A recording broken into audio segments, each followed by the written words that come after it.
किसी भी सड़क या शाहरा को ब्लॉक करने की इजाज़त नहीं दी जाएगी। हुकूमत सूबे के मजलूमों के साथ खड़ी है। वज़ीर आला बलूचिस्तान सरफराज भुट्टी का कोयटा में हाई अचीवमेंट अवार्ड्स की तकरीब से खिताब। कहा, हुकूमत किसी भी किस्म की ब्लैक मेलिंग में नहीं आएगी। दहशत गर्दों ने जाफर एक्सप्रेस में निहत्ते अफराद को दहशत गर्दी का निशाना बनाया।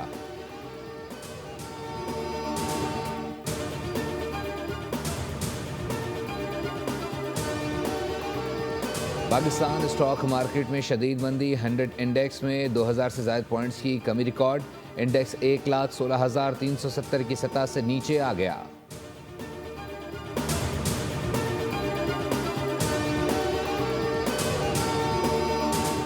IMF ने जायदाद लेन देन के टैक्स शरह कम करने से इनकार कर दिया। FBR की दरख्वास्त मुस्तरद कर दी। मार्च 2025 के अहदाफ कम करने पर भी इत्तफाक ना हो सका। IMF पहले ही तंबाकू और मशरूबात पर टैक्स की शरह कम करने से इनकार कर चुका है। मुल्क में चीनी का वाफर ज़ख़ीरा मौजूद है। आम आदमी की ग़िज़ाई तहफ़्फ़ुज़ यकीनी बनाना हमारी अव्वलीन तरजीह है। वफ़ाक़ी वज़ीर बराए क़ौमी ग़िज़ाई तहफ़्फ़ुज़ राना तनवीर हुसैन की गुफ्तगू। कहा, चीनी की कीमत में मसला ज़ख़ीरा अंदोज़ों और मुनाफ़ाखोरों की वजह से है। हुकूमत सूबों के साथ मिलकर इस मसले का जायज़ा ले रही है।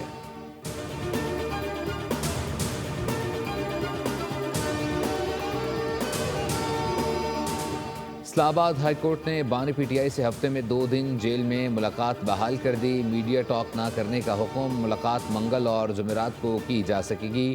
Chief justice Islamabad high court ने रिमार्क्स दिए। जेल मुलाकात के बाद मीडिया टॉक की क्या ज़रूरत है। उनसे अंडरटेकिंग ले लेते हैं कि जेल मुलाकात के बाद मीडिया टॉक ना करें। कोऑर्डिनेटर जो नाम देंगे सिर्फ वही मुलाकात कर सकेगा।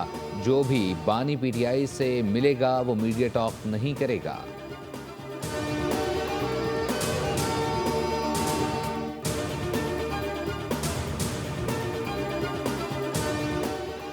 IG पुलिस खैबर पख्तूनख्वा ने वज़ीर आला खैबर पख्तूनख्वा अली अमीन गंडापुर को ख़त लिख दिया। सूबे को हार्ड एरिया करार देने और पुलिस की तनख्वाहें बलूचिस्तान पुलिस के बराबर करने का मुतालबा। कहा, KP और बलूचिस्तान अंदरूनी और सरहदी दहशतगर्दी के ख़तरात का सामना कर रही हैं। खैबर पख्तूनख्वा में पुलिसिंग इतनी ही मुश्किल और चैलेंजिंग है जितनी बलूचिस्तान में। तनख्वाहों में वाज़ेह फ़र्क पुलिस में अदम इत्मीनान पैदा कर रहा है।